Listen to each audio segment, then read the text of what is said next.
जीवन की एक आनंदता को प्रकट करने वाला सुयशा भगवान देव अधिदेव महादेव की भक्ति में लगती है और नंदीश्वर को भगवान शंकर के शिवालय में शंकर भगवान के मंदिर में स्थापित करवा देती है। वो धर्मपत्नी सुयशा, धर्मपत्नी सुयशा। आप में से कितने लोग हैं जो घर में से जल लेकर जाते हैं शंकर भगवान को चढ़ाने? सभी लोग ले जाते हो। जब घर के मटके में से, परिंडे में से, बाल्टी में से, टंकी में से, घर के हंडे में से जब एक लोटा जल लेकर जाते हो ना, उस समय पर आपके मन में ये भाव प्रकट होना चाहिए कि हमारे घर में हम देव अधिदेव महादेव को जल चढ़ाने के लिए जा रहे हैं। हे शिव शंकर, अगर घर में पितृदोष है, कालसर्प दोष है, वास्तु दोष है, या मेरे घर के अंदर कोई भी दोष है, एक लोटा जल जब मैं आप पर समर्पित करूं तो मेरे देव अधिदेव महादेव हमारे घर के सारे रोग, दोष, बीमारी, कष्ट को दूर कर देना और तेरे चरणारविंद का जल देकर हमारे घर को पवित्र कर दे। तेरे चरणों का जल हमको प्राप्त हो जाए जिससे हमारा जीवन सार्थक हो जाए। घर से जल लेकर जाओ तो ये कहकर जाओ कि हमारे कुछ दोष होंगे पूर्व के, कुछ पाप कर्म होंगे पूर्व के, वो तेरे दरवाजे पर जल चढ़ाने से मिट जाएंगे। जब वहां से आओ तो थोड़ा सा जल लाते हो साथ में, थोड़ा सा जल कलश में 2 बूंद 4 बूंद जो भी तुम लेकर आते हो वो लाकर घर में छींटते हुए प्रवेश करो। क्यों? क्योंकि हमारे घर का कोई दोष होगा, बाबा को जल चढ़ाने से वो मिट जाएगा और बाबा के चरणारविंद का जल लाकर घर में छींटने से लक्ष्मी और वैभव बढ़ जाएगा। ये उसकी कृपा से है, ये उसकी दया से है, ये उसकी करुणा से है। महाराज, श्रावण का महीना चल रहा है। सावन के महीने में कार्तिकेय महाराज की धर्म पत्नी देवसेना और वल्ली देवी, कौन कौन है? जम के बोलो जरा। देवसेना और वल्ली देवी।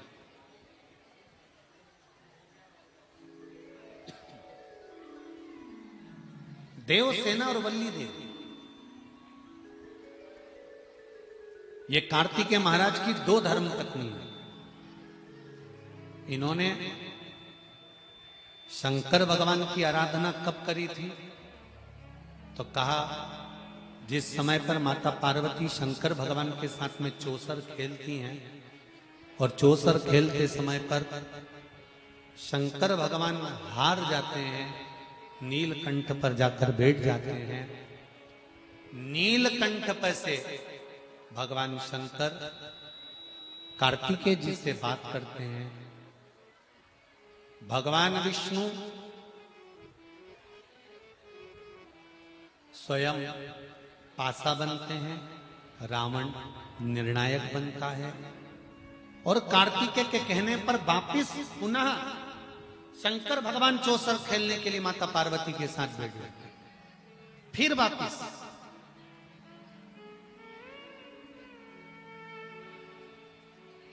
और शंकर भगवान जब माता पार्वती के साथ चौसर खेलने वापिस बैठते हैं, पुनः विराजमान जब हो जाते हैं, फिर बैठ जाते हैं।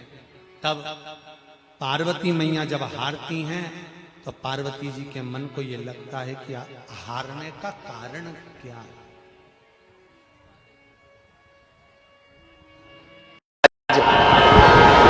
आमंत्रित करने के अनुकूल आप और हमारा दर्शन इस बुजुर्ग व्यक्ति को हुआ और इसका अंतिम योनि अब इसको प्राप्त हुई है। इसके बाद कोई योनि इसको नहीं मिलेगी, इसके बाद कोई योनि इसको प्राप्त नहीं होगी, कोई योनि में जन्म नहीं लेगा, किसी योनि में इसका जन्म नहीं होगा। अंतिम योनि है इसकी, अंतिम योनि। इसके बाद कोई योनि इसको मिलने वाली नहीं है। संपूर्ण गंगई वासियों का तो सौभाग्य है कि आपके गंडई क्षेत्र में एक तो मां गंगई विराजमान है, दूसरा देउल महादेव विराजमान है। यह आपका सौभाग्य है, यह आपका सौभाग्य है। शिव महापुराण की कथा कहती है, भगवान देवादिदेव महादेव का चरित्र कहता है, उमा महेश का चरित्र कहता है, उमा महेश की पवित्र कथा वर्णन करती है। उमा महेश का पवित्र चरित्र कर रहा है, उमा महेश शिव महापुराण वर्णन कर रही है।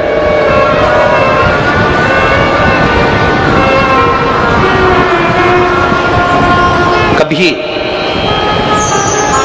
आपको लगे कि मेरे जीवन में बहुत संघर्ष का समय चल रहा है, बहुत तकलीफ का समय चल रहा है, बहुत कष्ट का समय चल रहा है, बहुत दुख का समय चल रहा है, बहुत कष्ट का समय चल रहा है, बहुत तकलीफ का समय चल रहा है, बहुत कष्ट का समय चल रहा है। जब आपको लगे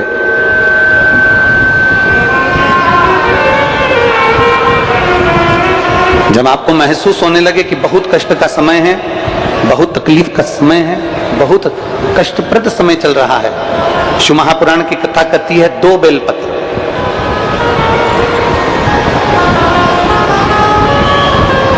2 पुष्प,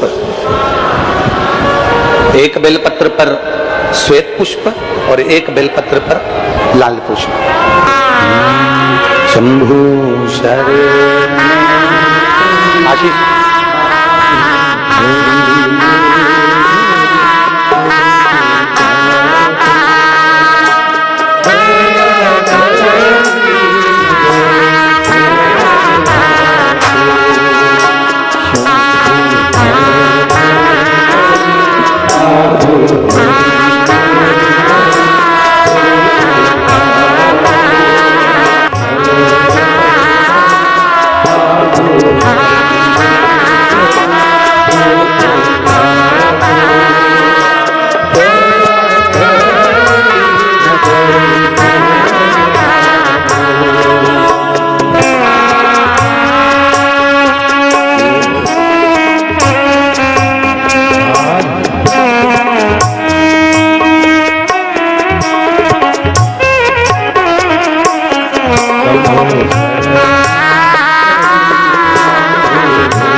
शंभो शरण पड़ी माधड़ी रे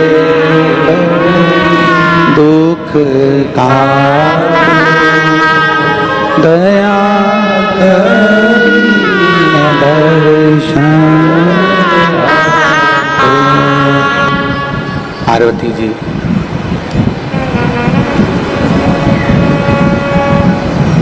जिस समय दुख की घड़ी चल रही हो, तकलीफ की घड़ी चल रही हो, कष्ट की घड़ी चल रही हो, बहुत तकलीफ जीवन में चल रही हो, बहुत तकलीफ जब जिंदगी में चल रही हो, उस समय पर 2 बेलपत्र और 2 पुष्प,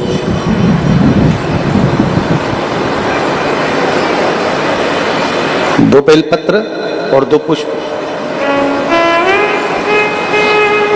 एक पुष्प लाल लेना है, एक पुष्प लाल लेना है और एक पुष्प श्वेत लेना है।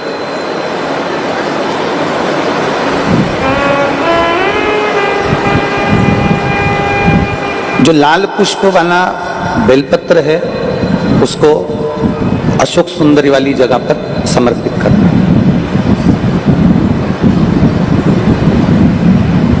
और श्वेत पुष्प वाला जो बेलपत्र है, सफेद पुष्प वाला जो बेलपत्र है, उसको भगवान शंकर का जो शिवलिंग है, भगवान शिव का जो शिवलिंग है, उस पर समर्पित करना।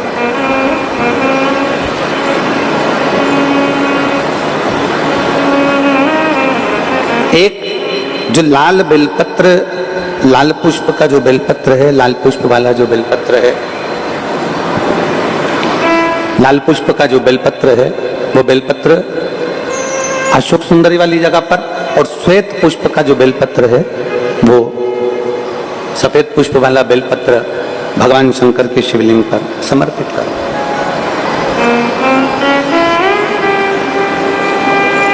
अपने दिल की कामना अपने मन से बाबा से प्रार्थना करो, अपने हृदय से भगवान शिव को कहो और दिल से देवादिदेव महादेव को कह कर आओ, दिल से, हृदय से।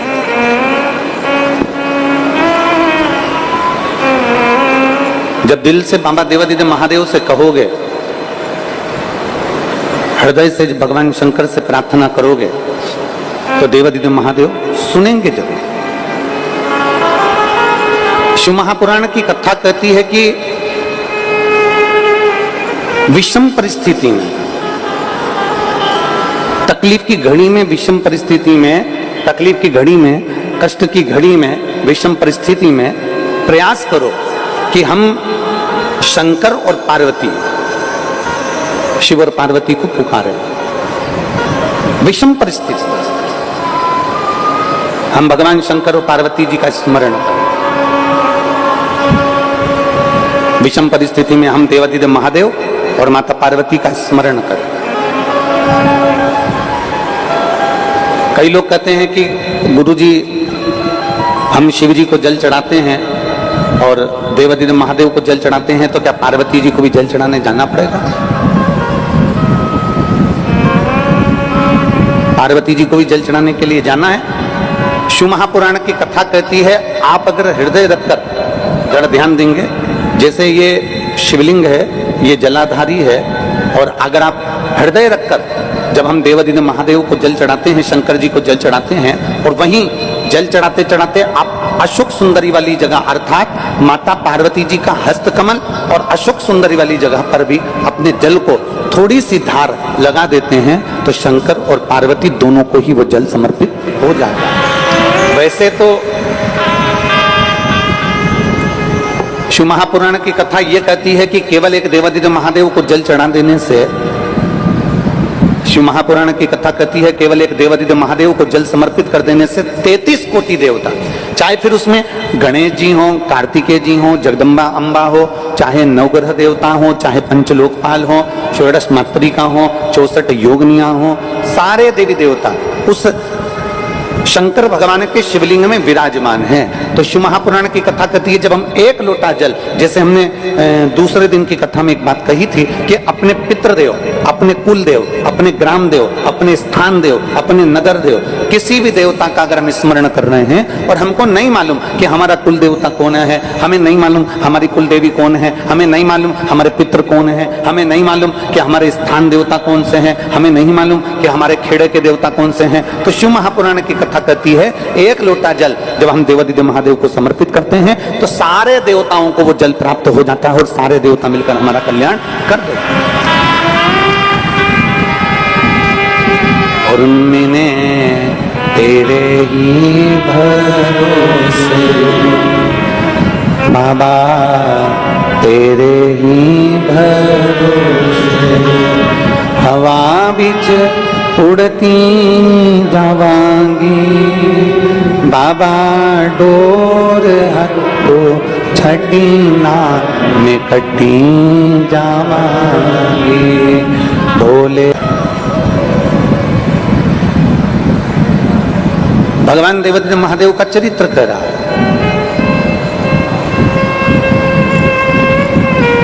शिव महापुराण की कथा कह रही है कि जब भी हम देवादिदेव महादेव की चौखट पर पहुंचे, जब भी हम शिव महापुराण की कथा को श्रवण करने के लिए पहुंचे, जब भी हम भगवान शंकर की शरणागति में पहुंचे तो शिव महापुराण की कथा कहती है हमारे भीतर के जो खोट होते हैं, हमारे भीतर के जो अवगुण होते हैं, हमारे भीतर के जो दोष होते हैं, शिव महापुराण की कथा कहती है प्रयास करा करो कि जब कथा सुनने जाओ तो एक मन में संकल्प लेकर जाओ कि मैं जो गलत काम करता हूं उसमें से आज एक गलत काम शिव महापुराण की कथा में छोड़ दे रहा हूं, उसके बाद में कभी नहीं करूंगा।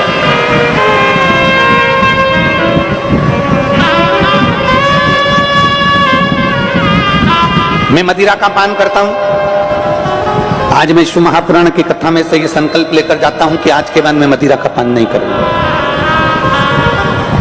मैं सिगरेट पीता हूं, बीड़ी पीता हूं, आज मैं शिव महापुराण में से ये संकल्प लेकर जाऊंगा कि मैं सिगरेट बीड़ी नहीं पीऊंगा। आज मैं संकल्प लेकर जाऊंगा कि मैं गुटखा नहीं खाऊंगा। आज मैं संकल्प लेकर जाऊंगा कि मैं जुआ नहीं खेलूंगा। आज मैं संकल्प लेकर जाऊंगा कि मैं कभी किसी का दिल न दुखाऊंगा। अपने भीतर एक गुण धारण करो और अपने भीतर का एक अवगुण शिव महापुराण की कथा में छोड़कर चले जाओ कि मैं ये अवगुण अपने भीतर का छोड़कर जा रहा हूं भगवान की कथा को श्रवण करने के लिए।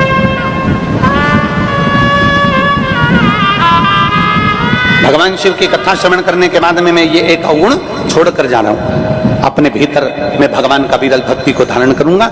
मैं भगवान शिव की विरल भक्ति को अपने भीतर उतार। एक पत्र है, उस पत्र